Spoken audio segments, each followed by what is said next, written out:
They wrestled a full period, and I don't see any sign of fatigue yet. Either guy. And they got a lot of action. The roll period. Is he okay though?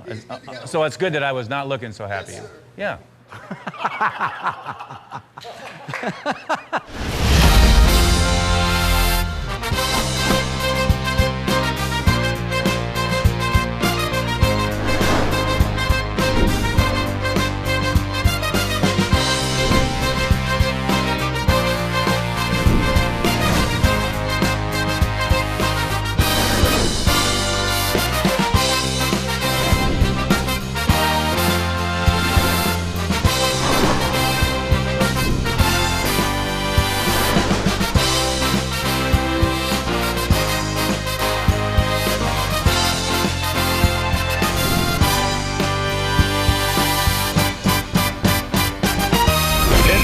Wrestling tonight from Hilton Coliseum in Ames, Iowa. Yeah, no, I think when you when your kids won that was a really good taste of what they needed. And then when they weren't quite ready to do the next, but they had that taste, and so that's what could keep them going for that next year. And I mean, there was guys in the lineup. Not even in the lineup that won a national title, right? Yeah, Stuart Carter. Yeah, I mean, wasn't in the lineup in December. I don't even know if I don't know if he ever thought he could be a national titleist until a certain point in time in his life, you know. Yeah, well, he wrestled behind two national champions, so yeah, he just got, you know, and you had that happen with guys like Darrell Weber and others, right, that you know. But he had never really been in the lineup. No, he was like your in '97, your 18-pounder. Yeah, you know, Jesse Whitmer. Jesse Whitmer, and he had that type of season where he brought it on, and you know, when guys like that do it that weren't state champions. I mean, Eric Volker, you know, in this meet lost 13-3 to eventual champion Dwayne Goldman. You know, a year later, he's the NCAA champion. He never won a state championship, so we had that type of development going for us, and couldn't have been prouder of. But it all started with the confidence that was established, I think, in that meet. And whether you were, I think it helped. I think in a lot of ways it helped you guys too. And then later on that year in the summer, when we go off to the Cyclone Club tours and all that, we get standing ovations. Good Lord, we were #1 in the country and we finished 4th. But we beat Iowa on Iowa, you know, PBS. And our fan base was ecstatic about where the program was, even though we knew it wasn't where we wanted to be. If I'd have done my job as good as I, you know, feel like I should have, which maybe I came back, but then another year and a month, this guy'd still be coaching.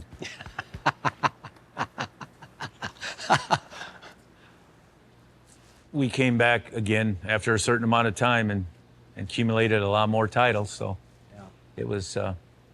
Well, I've said this, that I was there while you made the run as an athlete and a coach, but I really believe that in knowing what it took to run a program at that point, your second run, you were even 30-40% better.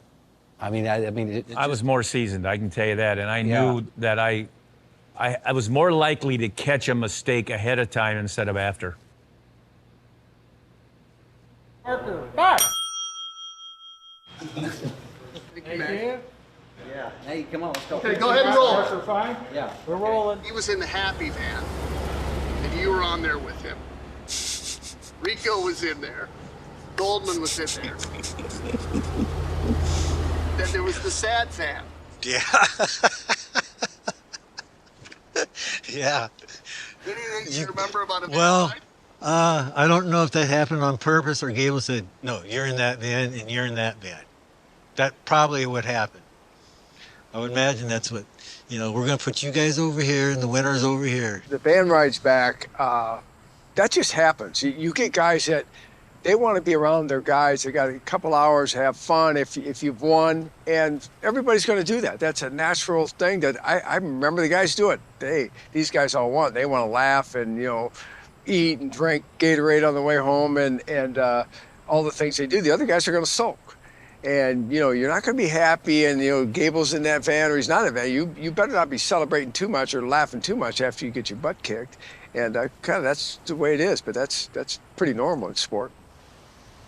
How did Mark Johnson get his nickname Tuna? That's pretty simple.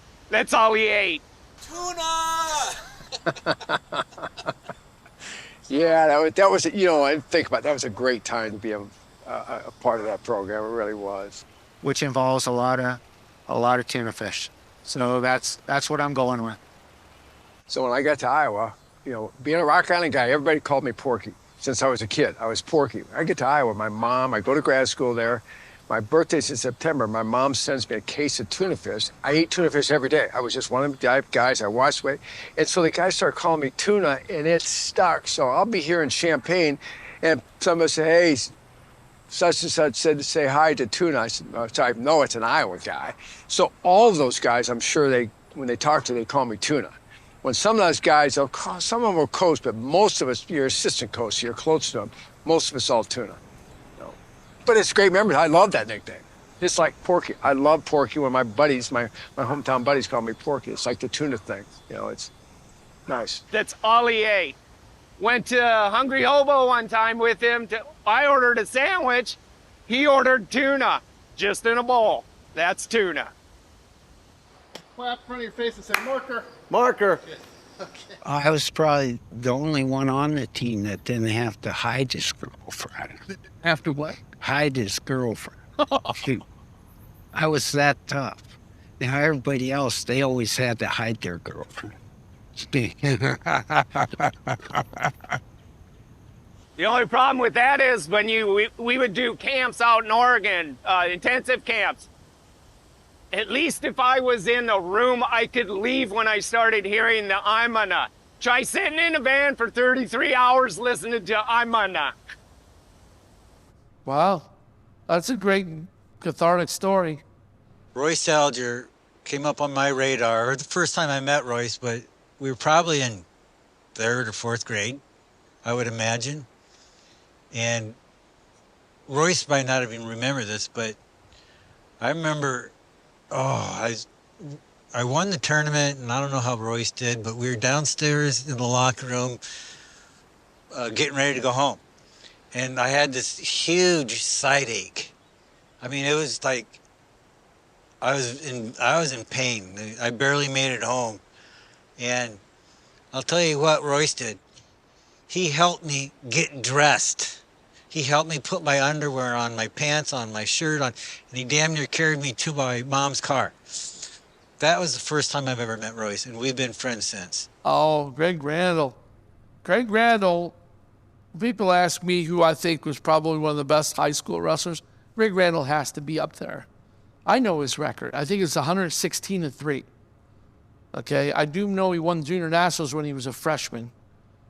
And then he won it as a senior, and he was like 3rd behind like Joe Gibbons and Barry Davis back in those middle years. But I always remember, it was kind of a nonchalant thing, but we were wrestling at the same time at the state tournament. And you know how they'd wait, and you know the rest, what was it, the 119? You know, they're done, and then 126 guys would get out there and warm up and jump around. And so Royce was on the 1A mat, I'm on the 2A mat, and we just kind of like skimmed each other. We just went, boom, shook each other's hand and kind of nodded, and that was it. But, you know, the only reason I know this is he lived in Mount Vernon. It was a mile away. I do remember one article. I got to read all this stuff, but, you know, the same newspaper, yeah. We were both in college, is that we were both ranked #1 in the country. I do remember that article, and I thought that was probably about the coolest article I've ever seen. It's like a Mount Vernon Lisbon guy lived so close together, and we're both ranked #1 in the country. No, it was always a little bit frustrating because I was a 3-time state champ from Lisbon, 1A state champ, and Greg Randall was a 4-time state champ from Mount Vernon. We're a mile away from each other, and we share the same newspaper. So it's frustrating. So even when he leaves, He moves up to Iowa City, 25 miles up the road. He takes a second as a freshman, and I win my third state title. And says, Greg Randall wins the silver in his freshman year at Iowa. Subnote, and the weather will be balmy and partly cloudy. Oh, and Royce Alger won his third state title at Lisbon. In passing. My mother gets a call from Royce Alger's mom, and she says that Royce refuses to sit on the float at the sauerkraut festival, I think it was. I could be wrong. Don't hold it against me, Lisbon. I think it was the sauerkraut festival. And he refused to do it because he was embarrassed, and he said he'd only do it if I wore my uniform and sat with him. So he wanted someone to sit with. And the way I was thinking was, no, Mom, don't make me do that. I don't want to do it. I don't want to go to Lisbon, and I don't want to sit next to Royce Alger on the float. I don't want to do that. I don't know those people. I don't want to go. And she's like, well, you're going. So one day my mom had, get your USA Wrestling uniform, and I went and got the sweats and Team USA, and I went down to Lisbon, and we went to Alger's Acres, which to me, I know it changed over the years, but I felt literally like I was in the Grapes of Wrath or something. No, I did. It was like some country, I thought we were country with our 4 acres of, but these guys had the chickens and the farmhouse, and they were straight up country people from Arkansas, I believe, the Alger family. Anyway, they invited us into their house, and Royce told me that, hey, this is a tough little town. And he says, but nobody's going to mess with you because you're with me. So don't worry about anything. And so we sat on that float and waved, and everybody kind of, in a puzzled way, waved at us. And that was my trip to Alger's Acres.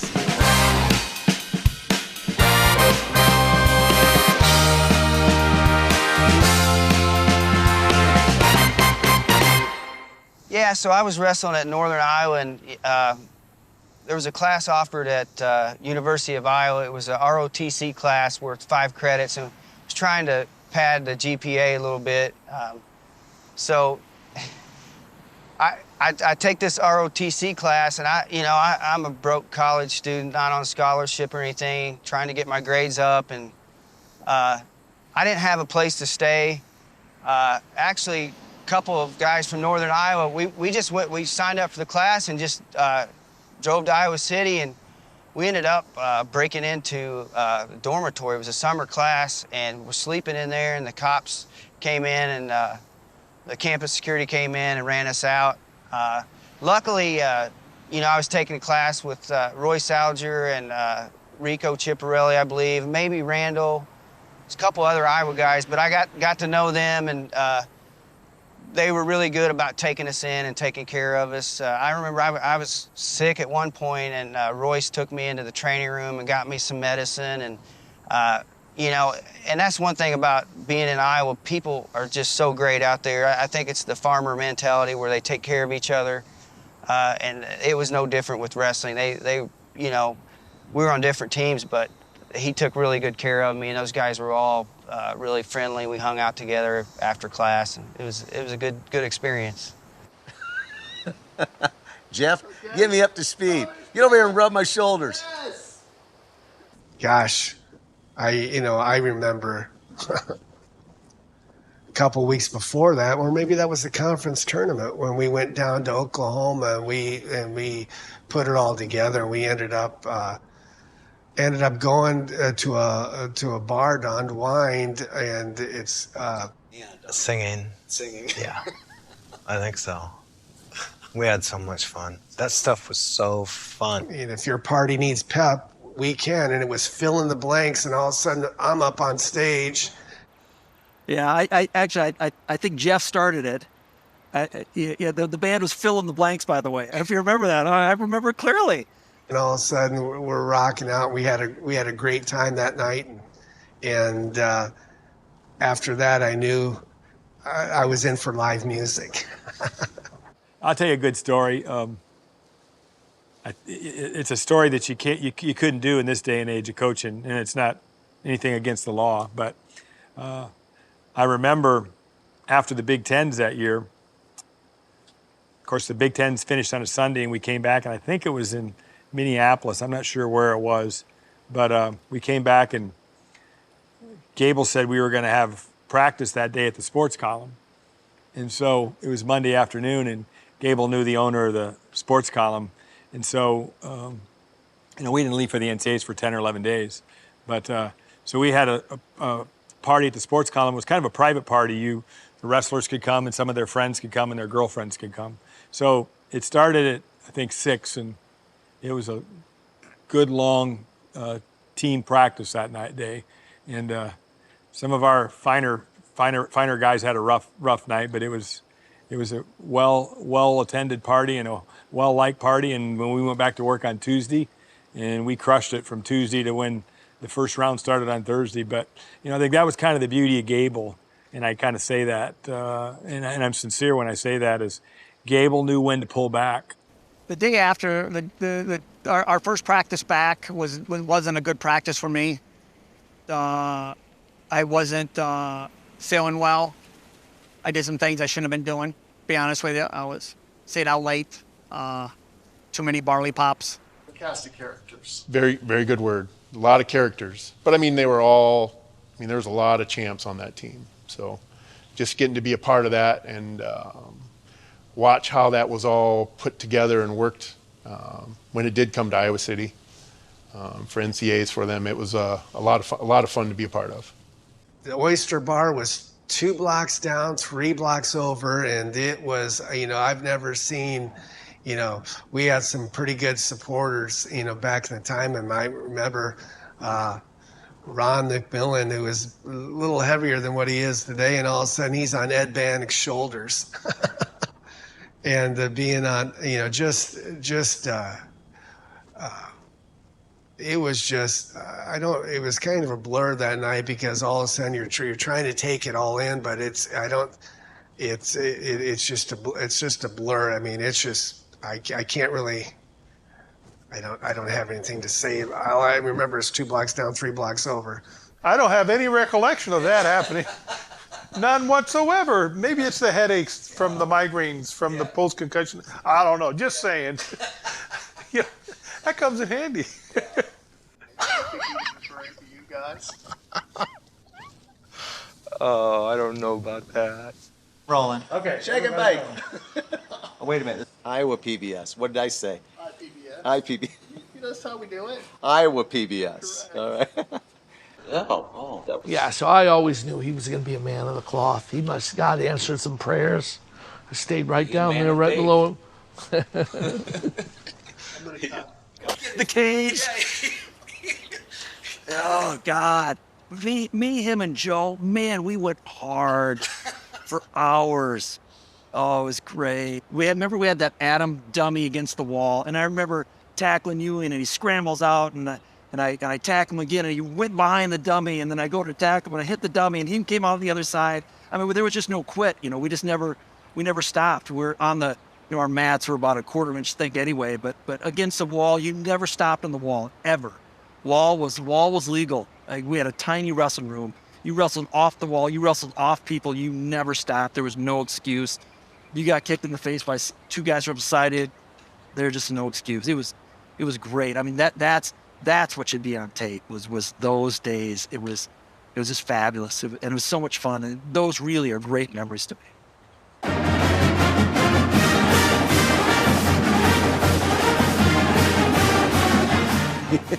No, I'll just say this. This isn't. I just remember one of the funnest times I had was being a true freshman at Iowa State and going to the Midlands as I had just turned 19 years old, and being the 8th seed and being able to win that tournament.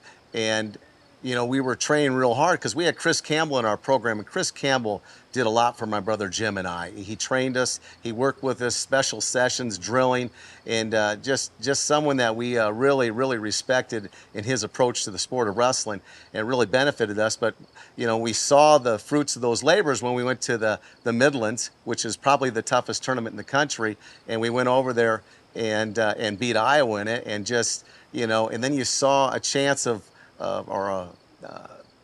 an example of championship wrestling, and then the celebration on the ride home in the Greyhound bus, which involved a few cases of adult beverages and a lot of fun talking all the way back to Ames, Iowa. So that was one of my favorite moments. Here's a fun story about like getting hammered in the wrestling room. It was in the second semester that I'd been at Iowa State, so still brand spanking new. And I was not good, but I knew how to work hard. And every now and then, practice would get over and guys would stay after, they'd work out a little more and that sort of thing. And we were all sitting around, and Nate Carr was like this showman. And he would get out in the middle of the mat and he'd start calling all the freshmen out for takedowns. And so he called 3 or 4 guys out, and I'm sitting down there. He's coming up the weight line. Finally, he gets to me and he's like, Volker, get out here. So I get out there and I'm like, I'm 190. He's 150. I'm taking him down. And when Nate was wrestling and with that little thing that he did fairly often, he'd be looking at you, wrestling you, but he'd be looking at the guys sitting on the sides to see who's watching. And he took me down 3, 4 times, like without even trying. But I got up and I kept going, and I eventually took him down with the blast double, and the room erupted, and that was a mistake I discovered, because I got up and headed straight for the door. You know, good, that's it, practice is over. And as I'm heading to the door, he said, oh no, Volker, we got one more. And I'm like, no, and everybody's cheering and laughing and poking fun at Nate for getting taken down by the freshman. And so I get down to good stance, now I'm scared. And he hits my head, it felt like, you know, the world coming down on me, ducks under me, gets around behind, supplés me, and slams my head so hard on the mat, I still remember how bad it hurt. And he says, take that, freshman, and don't ever take me down again. Coliseum. And it's counted down. And it's Iowa State, the winner. We had a little party that we threw at the dorms, and we bought 3 tons of sand, and we charged it to the AD of Hillcrest, and they raked it out for us, and I signed the name of and I said, just send the bill, and here I gave him the bill. So they actually kicked me out of the door. So I lived out on the quad, which was about 80 yards from Hillcrest. I lived there from March, the spring break of March, till May, till we were done with school. I remember when he wanted a convertible and cut the roof off a car and called the Daily Iowan to come over and take pictures of it. And he was on the paper, in the front page of the paper or something the next day, where he wanted a convertible. So he had this crummy old car. They decided to chop off the roof, and he had a convertible. Of course. We all remember, there's more stories than that about Royce, but yes, I do remember when he put the tent up. I do remember when he cut the top off a car because he wanted a convertible. And Royce added a lot to that program beyond his national championships. What were you living in the quad? Tent that I got at Eugene, Oregon, at one of Jay Robinson's camps, because I was selling, I pulled his t-shirts, and I got some extra money, and I bought a tent. I always wanted a real nice tent. So I lived there for a while. Rico and Barry Davis used to come out and throw rocks at the tent and wake you up and whatnot. So we had some people helping me out, get me up for class. We throw rocks at him, and just not big rocks, but you always had to go check on Royce. That was the fun part. Well, actually, the fun part started after he's okay. Because like Rico and Randall and wait a minute, there's 2 Chipperillis, there's 2 Randalls, there's 1 Royce, but you'd think there was 10. And then you got some other kids.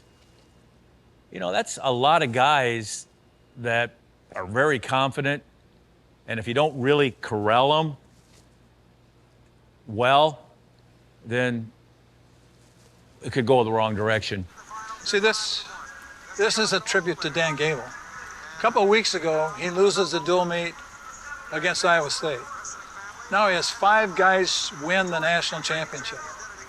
It's unbelievable. Well, I was coaching at Northern Iowa the last time UNI beat Iowa. That was in 1974. In fact, we had a kid go to the All-Star meet named Jim Miller, and they had a guy go to the All-Star meet named Jan Sanderson.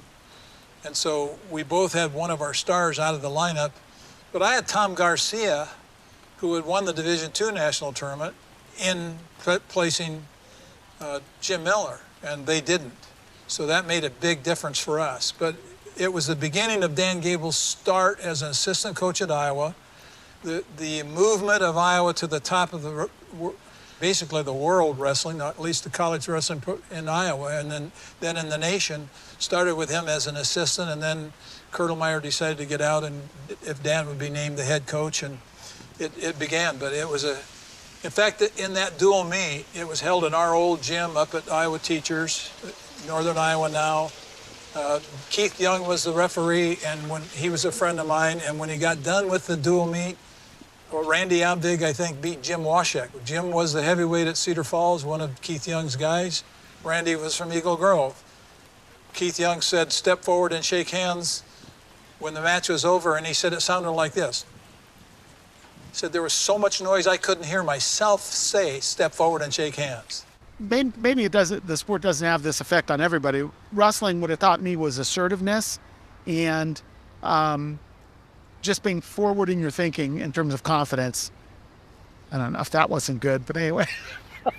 Jim, I have to parlay this into something, okay? We have to. Okay, let me think about this a minute. Go one more? Yeah, let's do it. Or two more? I'll do this all day.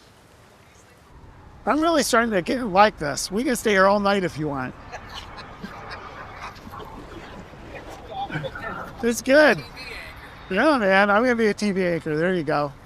Well, funny thing is, Frank Gifford, he's talking to Coach Gable and relating how he was there at the 72 Olympics. Nothing even similar, but when I was in high school, Frank Gifford came and spoke at our athletic banquet. And so I actually received like the Outstanding Wrestler Award or something from him when I was in high school. So I don't know if he remembered that or not. He probably has a lot on his plate, but I wonder if Frank Gifford knew that I was the same guy. My sophomore year, it was over break. I was struggling, and again, Gable was really smart about pushing buttons, and this is kind of a funny thing, but Gable decided what he was going to do was call my mom, and my mom was tough. And if coach or a teacher or anybody else called my mom and said, we're dealing with issues with Jim, and it could have been anything, it was going to be my fault, no matter what. So that's okay. It's just the way my mom raised us. So he calls my mom, has this discussion, and basically says he's really struggling. I just don't know what to do to get to him, and is there any advice you'd give me? And my mom, being the person she is, she says, "What size shoe do you wear?" And Gable, as he told me, says, "I wear a size 9.5. And my mom said, "Well, you take your 9.5 and stick it up his rear end. And if it doesn't work, you let me know. I'll drive out there and do it for you." So my mom offers to make the 10-hour drive from Cleveland to Iowa City to kick my rear end to get me back to normal, right? What she deems normal. So, and you know how Gable is. That's the button. He's got it, man. He's got it forever. So I go home, and he comes into practice the next day, and he's all excited. And guess what your mom told me? Like, what? And he tells me the whole story, and I go home, I'm like, "Mom, this is Dan Gable. He doesn't need any help. He doesn't need any help. So why are you telling him this?" And she said, "Well, I'll tell you why. He said you're being a big baby, and he doesn't know what to do with you. And if you don't change your ways, we're going to have problems. And I will come out there and kick you in the rear end." But that's not the word she used. Hangs up. So come into practice the next day, head down, and I'm thinking, God, he's got me. For the next 2.5 years, that's what he is going to say to me every time I'm struggling. Every time he needs a little more out of me, he's going to say, 9.5, I'm going to call your mom, whatever it is. So this 86, get to the national finals. I'm wrestling this guy, Adam Cohen. There's, 7 seconds left or whatever. We're wrestling, we go out of bounds. I look up at the clock, there's 7 seconds left. I'm winning 10-3, and I hear Gable screaming my name, just screaming. And I'm thinking, what did I do this time, you know? And I look over there, and he's standing there with kind of this eating grin on his face, pointing at his foot, as if to say, you know, that whole 9.5 thing, this is what it got you to, it got you there. And he just kind of had the smile, and I remember looking at him, and I'm walking back to the middle, you know, packed arena. I'm finally going to make the old guy happy. And I'm biting my tongue not to laugh because I know what he's saying, he knows what he's saying, and only us two knew that. And my mom's probably in the stands like, I knew it's going to work.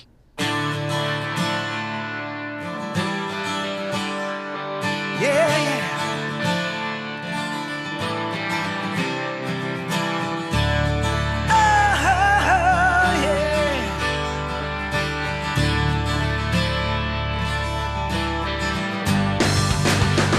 Don't need no silver, I don't need no gold, and I don't need anything, I'm living on the road.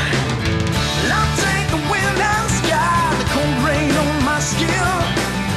When I taste that dirty water, I know I'm home again. In the shadows on the road, I can see my way, and I sacrifice myself, gonna live another day.